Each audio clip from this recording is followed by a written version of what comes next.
PTV, Telebisyon ng Bayan.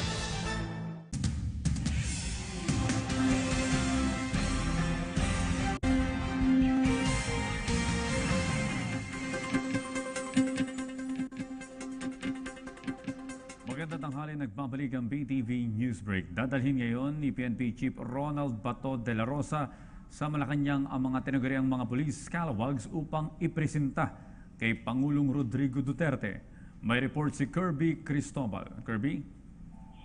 Audrey, tinipong umaga ang mga pasaway na police na sakop ng National Capital Region Police Office o NCRPO sa harap ng National Headquarters ng Campo. Pinanguna NCRP Oscar Albat kasama District Director ng Gagawin Implementasyon sa mga ito kay PNP Chief Ronald de la Rosa. Maabot sa halos 400 mga polis mula sa NPD, PD, NPD, SPD at PPD. Pinamasak bilang ng labing nag-post drug test.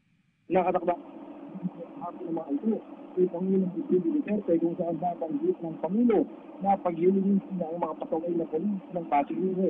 Karamihan sa mga polis na kasamang dinala ng headquarters ay iniuugnay sa mga kaso ng control, illegal drugs, laglag kaso, pangungutong, unauthorized activity sa mga VIP.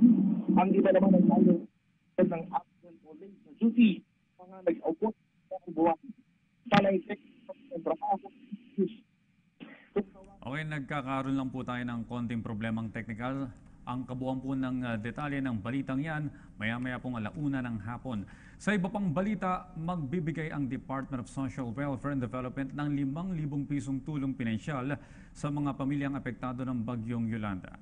Ayon sa DILG, direkta itong ibibigay sa pamamagitan ng cash card na ilalabas ng Land Bank of the Philippines. Sakop ng naturang tulong pinansyal ang mga biktima na hindi nakatanggap ng emergency shelter assistance mula sa gobyerno. Kung maaalala, noong 3 anibersaryo ng Yolanda noong Nobyembre, ipinangako ng Pangulong Rodrigo Duterte ang naturang tulong pinansyal para sa pagsasaayos ng mga tahanan ng mga biktima ng bagyo. Magmumula ang 5,000 pisong tulong sa 1 bilyong pisong pondo sa Socio-Civic Projects Fund ng Office of the President. Saklaw nito ang mga naapektuhang lugar sa Region 6, 7 at 8 at Negros Island Region. At yan po naman ang aming mga nakalap na balita at impormasyon para sa PTV Newsbreak. Ako po si Audrey Goriseta.